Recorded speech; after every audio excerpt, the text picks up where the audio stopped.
Uh, Hi, my name is Bartek, and I work for Herodotus, and we are gonna cover today basically the topic of cross-chain interactions in general, how to make them ZK provable, and also like the design of the coprocessor, and in general, yeah. So we can start.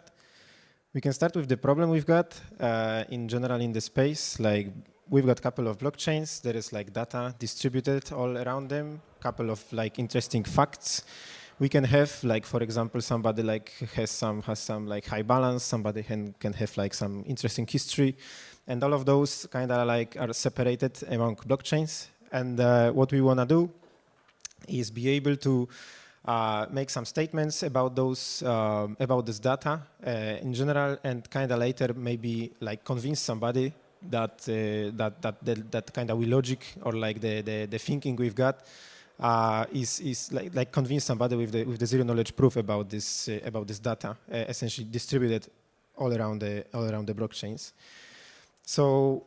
So far, it actually like requires generally like there's some trust assumptions to do such a things, because like for example, you wanna do simple bridge that is gonna like check if the on one side the funds were deposited, on the second side is gonna like mint the funds. So it requires some oracles, some sequencer and stuff.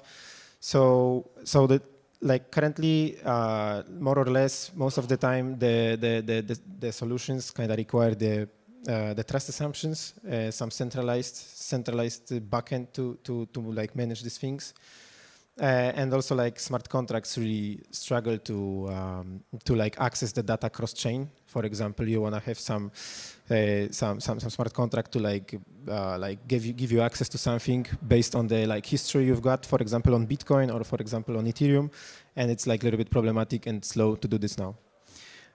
So in general, like the data on the blockchains is really structured, so that's really the thing we can leverage.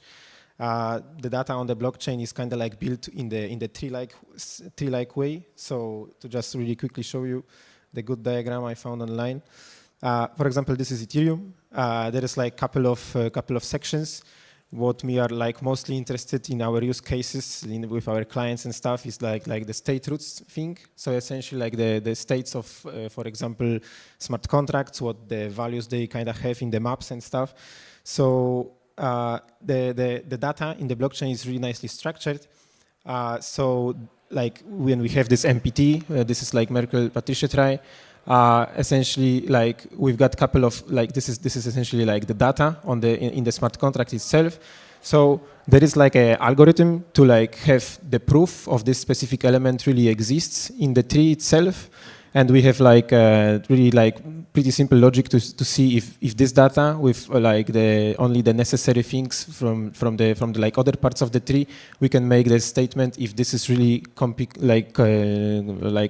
essentially like calculates the same roots that was actually in the state root of the block. So there is like a way, like algorithmic way to verify that data really exists on the blockchain, and it really comes up to the final block, so we can recalculate the block hash and later check if the block hash is really in the blockchain. And this way we actually can prove like one simple small thing about some, for example, account balance, like check it, like if it really exists, check the leaf exists, check if this root node exists, and recalculate the block. So in general, there is like a logical way to make it work. What we did essentially is like bringing this logic is like really easily accessible in Rust. There is like many libraries to do so, and what we did essentially is like making this logic but available right now in the ZK-DSL, and we implemented the whole logic to verify this sort of statements in Cairo 0. So right now it's like really nice and really let's say easy and pretty fast. I'm gonna show you the capabilities to make the zero knowledge sort of statements about this data that exists on the blockchains. And this is like Ethereum example. You can do the same, like the same adapters for like the other blockchains, not necessarily like EVM based. So it's pretty powerful. So this is the general how the storage proof works. And the Herodotus, Herodotus, we've built the ZK coprocessor for that. So this is essentially like bringing this logic of verification into the Cairo 0 DSL. This allows when we have like couple of adapters for different blockchains, like for example ApeChain or for example Ethereum, for example, couple of those, we can like verify the data from couple of those, bring them into the like common ground, into the Cairo 0, into the trace of Cairo 0, and create one single proof of, for example, some statement. So we're gonna get into the more specific examples in a second. But in general, what we did is like to also bring to the user the flexibility of this solution. What you do is like you define your kind of like module of logic in Cairo 1 like program. Later you just compile it into the bytecode, and you put it into the framework of the ZK coprocessor. I'm gonna show you in a second how it works because I have like a nice video. So essentially, like you define your logic. Your logic, for example, accesses couple of storage slots, couple of like maybe account balances and stuff. What you bring it into the coprocessor. Processor like figures out what I have to download from the RPCs. What like storage proofs I have to kind of also bring from the nodes. And later, when the sound run is actually like executed, it verifies all of those data based on the like logic I explained like a second before, and runs the custom logic of the user. Later, the whole thing is kind of like the trace is generated, and later can be proven with the provers essentially. When we've got the proof of this some statement, essentially from the user's logic and the on-chain data, what we can do is like verify this on-chain. We can verify this on L1, verify this on L2. This specific like slide example is verifying the stuff on the L2 with the integrity verifier. This is like the ZK Stark verifier that is right now working and deployed on the Starknet. So like you can have this kind of like finality options. There is like, of course, finality option for the L1 and stuff. So on-chain data, custom logic, and making the statement on chain to like maybe convince some smart contract that you are, for example, eligible for like voting power and stuff like this. The recent capabilities, for example, I can show you like this. I want to show you like this Stargate bridge solvency. This is a really nice example I developed some time ago. So essentially, when we have two sides of like Stargate bridge, it's like one on the L1, the second one is on the Starknet, the first one is on the Ethereum. You can check if, like, for example, the token balances on the both sides really like kind of are close to each other. And after that, like when you have the data from the chain 1, from the chain 2, you do develop this custom logic to verify this. You later can like develop prove the zero knowledge in a zero knowledge way that you actually checked it. And for example, you've got like a nice, I don't know, like green marks. Okay, this bridge is still working and it's solvent and stuff. So how this module works, how this module looks like. I hope it's like somewhat visible. 1 second. Okay, so this is like the module for the ZK coprocessor in general. This module is gonna like access couple of data. Like it's gonna say it wants to like get some data from the blockchain. It gets from the blockchain 1, from the blockchain 2. And later, this is like presented to the ZK coprocessor like backend. This is all like client side run. You can run this on the client side fully. Like you can do the trace generation on the client side, and you can also do the proving on the client side. So in general, the whole thing is running on your laptop. All of the benchmarks, by the way, I did is on this consumer laptop. So we're gonna go back to it. But in general, the main function is like, okay, I want to access data on the Stargate. I want to access data on the Starknet. I want to access data on the L1, so this is like L2 access.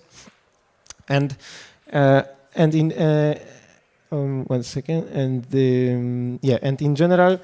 I want to like get from the both sides. I want to have like a token balances later. So I have like Stargate balance on Ethereum. I have like a Starknet balance on Starknet, and this is like, you see, this is like getting a storage slots like from the Starknet smart contract, and it's like getting a balance from the on the Ethereum side, and they can check if these balances kind of like are close to each other. This is like logic I defined. Maybe it's right, maybe it's wrong, but essentially like this logic, what I want to see is like this module want to check if this is up to some certain percent. But the data from the chain I got is verified, like with the like MPT trees, like on the Cairo 0 backend side. So this whole module can be proven one single zk star proof to somebody. Okay, the bridge is, for example, still working. The second nice example. So this Stargate is, for example, 0.6 seconds to run, 9 seconds to prove with the stew on this laptop. And for example, like maybe some other example, like address non-interaction. So you can say, for example, like this is like a compliance module, compliance kind of flavor. So what you see is like, okay, I have some address, but I want to check it's every transaction if it's never interacted, for example, with Tornado Cash. So it's never sent any stuff to the Tornado Cash. Yeah, this is the example you can think of. So it's like going through getting the nonce of the account, going through all the nonces, checking the transactions that are corresponding to this nonces, and checking if it never interacted with some forbidden address essentially. So yeah, this is like also pretty cool.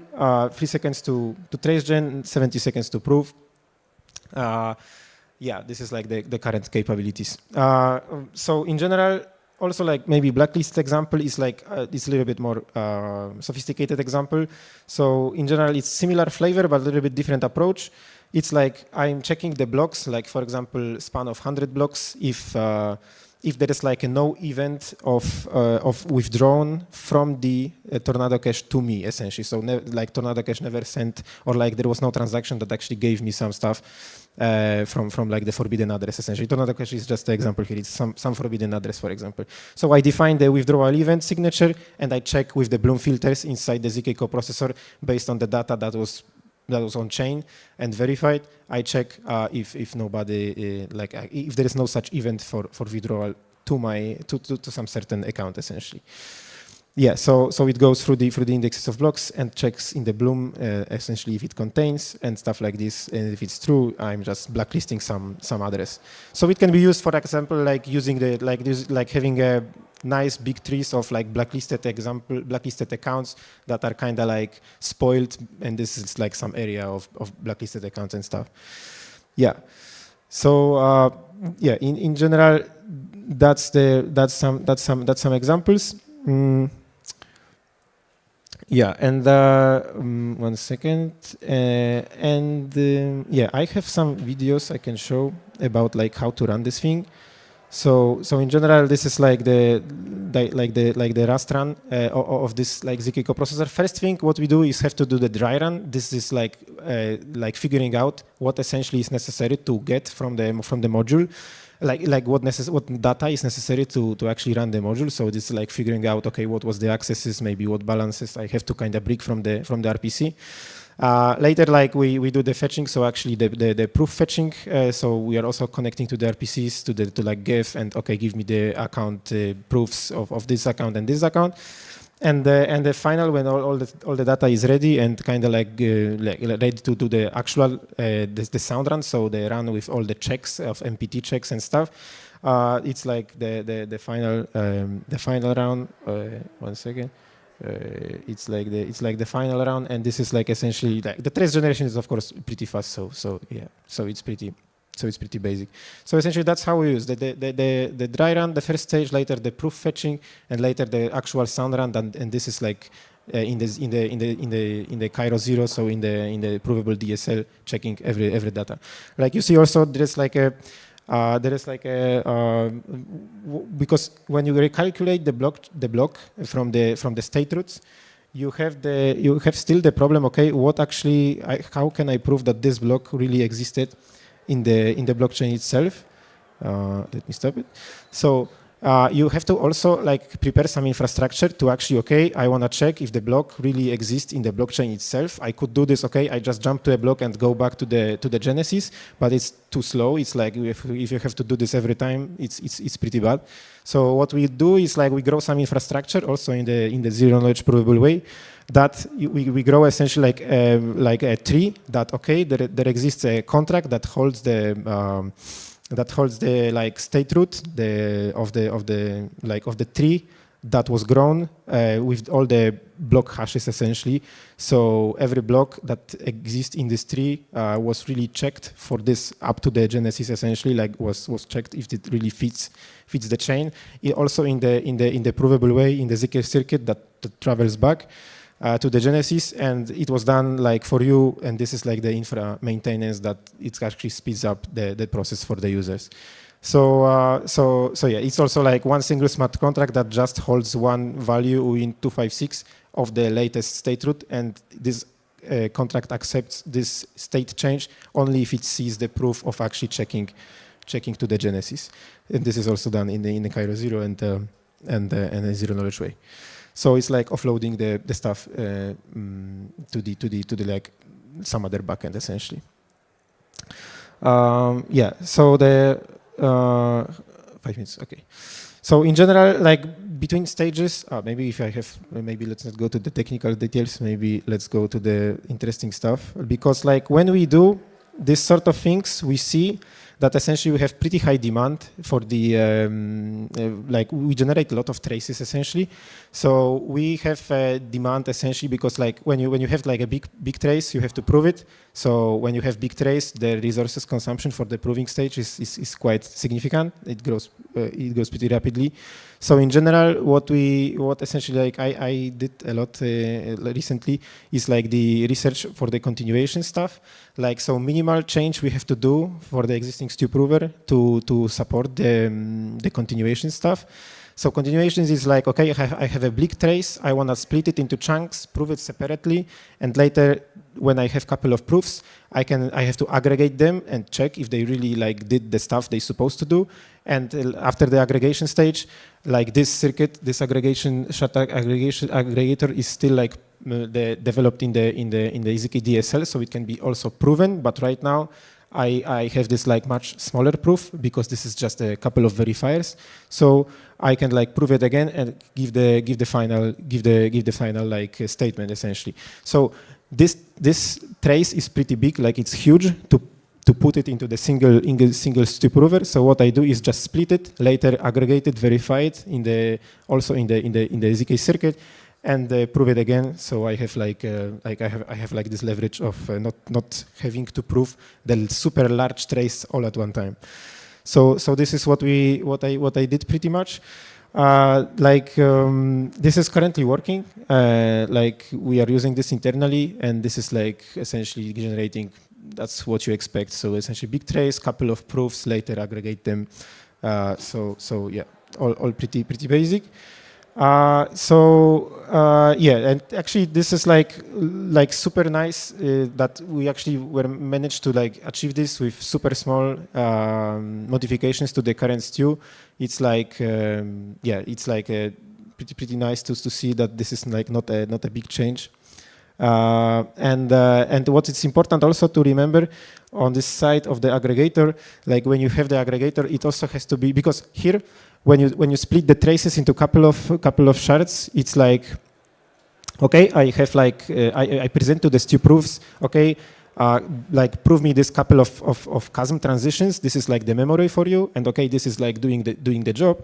But later on the aggregator side, you also have to kind of see if the shards are like proving the like part of the original stuff you actually intended to, because maybe somebody actually flipped some trace that this shard is not proving anymore the stuff you're interested in. So you have to like check the commitments for the memory. You have to check the commitments for what was actually proven, and this is like the aggregator stage logic. But yeah, right now it's implemented and it's working internally, so it's pretty cool. In general, yeah, so it really helps, and it's but like having a more specific benchmarks and stuff yeah, I'm gonna have this next time, so not yet. But in general, yeah, that's I guess pretty much. Any questions for this? Any questions? Good stuff.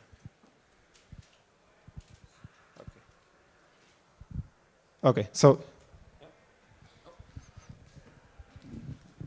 So when you use the setup for verifying the states across chain, like for Stargate or something like this, how do you, like, it needs to be that the proof generation is fast enough so that there's no state transition in either chain, right?